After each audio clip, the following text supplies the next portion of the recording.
Imagine trying to pay for a loaf of bread with an object heavier than a suitcase. In 17th century Sweden, that was just a Tuesday. This was not a barter gone wrong. This was official, state-minted currency, the Swedish copper plate.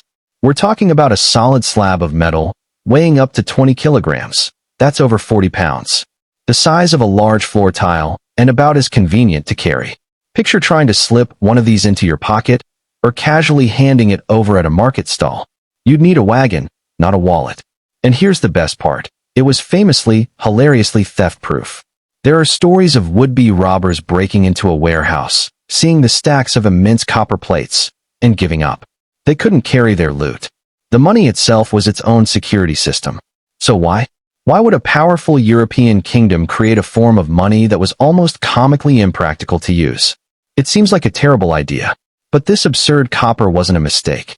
It was a logical, if extreme, solution to a very real problem. And its spectacular failure teaches us one of the most important lessons in economics. What actually makes money, good money? To understand that, we have to go back to the minds that made Sweden rich. To understand why anyone thought a 20-kilogram coin was a good idea, we need to leave our modern wallets behind and step into the shoes of a 17th-century Swedish king. Specifically, King Gustavus Adolphus, a man with gigantic ambitions and an equally gigantic problem. Sweden in the early 1600s was the surprise powerhouse of Northern Europe. It wasn't a land of vast, fertile farms or glittering trade cities. Its power came from what was underneath the ground. Sweden was sitting on, and ruthlessly mining, some of the richest copper and iron deposits on the continent. The great copper mine at Falun was the economic engine of the kingdom, producing up to 2/3 of Europe's copper. Think of it as the 17th century equivalent of a petrostate. Sweden didn't just have copper, it was copper. And King Gustavus Adolphus needed to spend that copper. He was in the middle of turning Sweden into a military superpower, fighting wars that stretched across Europe. Wars are astronomically expensive. Soldiers, ships, cannons, all of it required a stable, reliable currency to pay for things both at home and abroad. But here was the dilemma. The traditional backbone of European currency was silver, and Sweden didn't have much of it. What it had in overwhelming abundance was that red-brown metal coming out of Falun. So, the king and his financial advisors arrived at a seemingly brilliant, perfectly literal solution. If the value of money is supposed to be in the metal itself, a concept called intrinsic value, then why not just use the metal you have? They would mint the nation's wealth directly into its currency. They would create coinage where the monetary value and the commodity value were one and the same. The copper plate was the copper. A $10 plate wasn't a symbol for $10. It physically contained $10 worth of copper. It was the ultimate honest money. No confidence tricks, no promises, just pure, heavy, tangible metal. This logic gave birth to the plåtmynt, or plate money.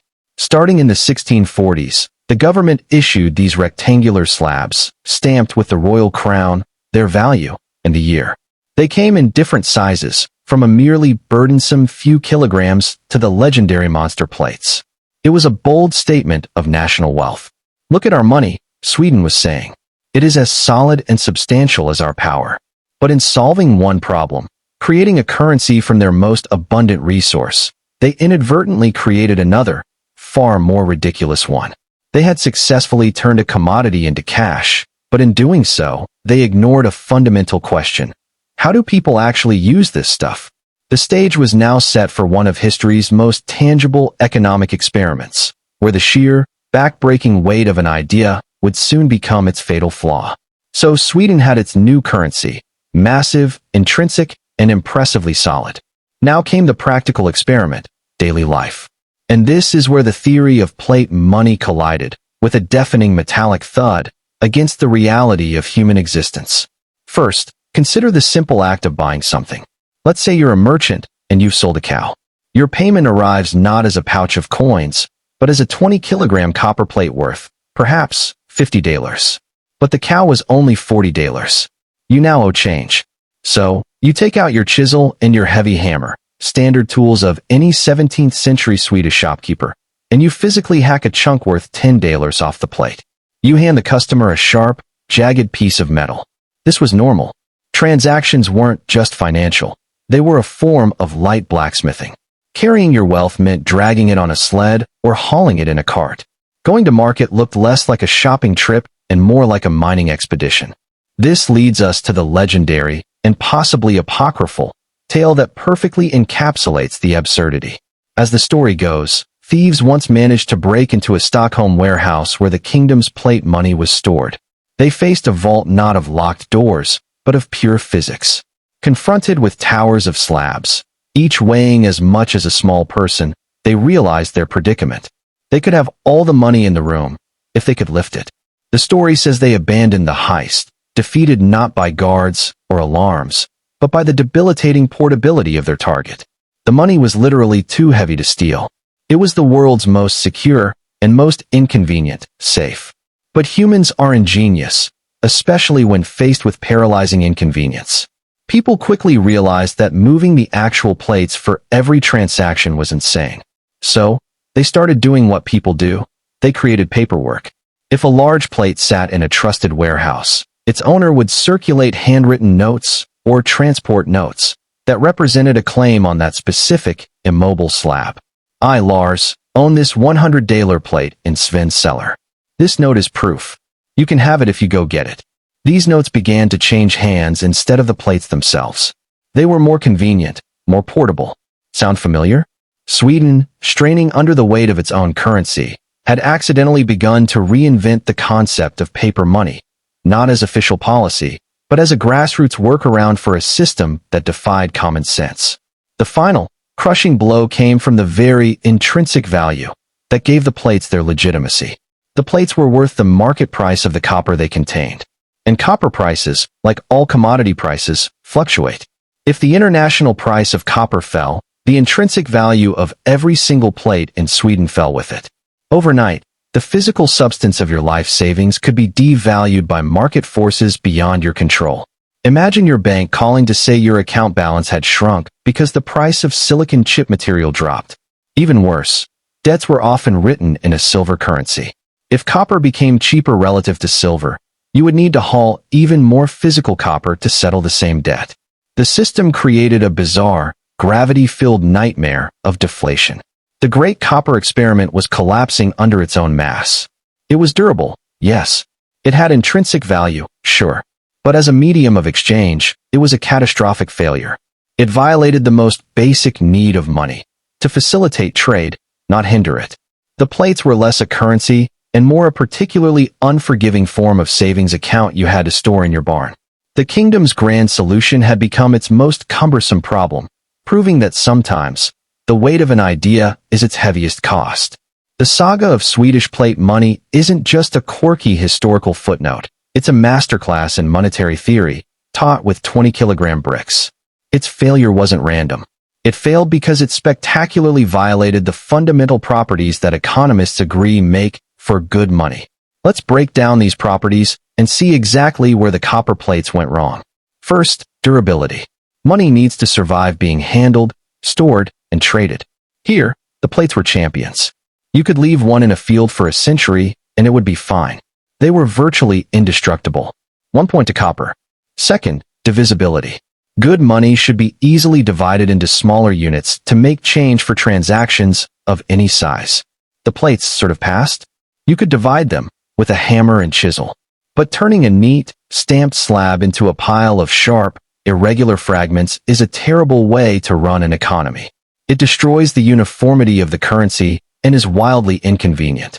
A grudging, messy half point. Third, portability. This is the ability to easily transport money. And here, the plates didn't just fail. They face-planted into a crater of failure. Portability is arguably the most critical property for a medium of exchange. Money must move with people and with trade. The plates were anti-portable. They anchored commerce to the spot. This was their fatal, defining flaw. 0 points. Fourth, recognizability and uniformity. People must easily recognize and trust that a unit of money is genuine and holds a specific value. The plates actually did well here. They were officially stamped by the crown with their denomination and year. You knew what you had. Another point for copper. Fifth, limited supply/store of value. Money should retain its value over time, which requires its supply to be controlled and not subject to wild inflation. This is where the intrinsic value argument backfired. While the supply of new plates was tied to copper mining, the value of every existing plate was hostage to the volatile global commodity price of copper. Your money's purchasing power could swing dramatically based on mine outputs in South America or trade disputes in Asia. It was a terrible store of stable value. So, the report card is damning. The plates were durable and recognizable, but utterly non-portable, poorly divisible, and an unstable store of value. They excelled at being objects, but failed at being currency. This failure beautifully illustrates the natural evolution of money. Humanity has constantly sought forms that maximize these properties. We moved from bulky barter goods to precious metal coins, solving portability and divisibility. We then moved to paper notes representing gold in a vault, a lighter, more portable claim on value. Then to pure fiat currency, where the value is based on collective trust and government decree, ultimate in portability. Today, we have digital money, where value moves at the speed of light with zero physical weight. The copper plate was a dinosaur in this evolutionary chain. It was a noble, if extreme, experiment in commodity money that proved a crucial point.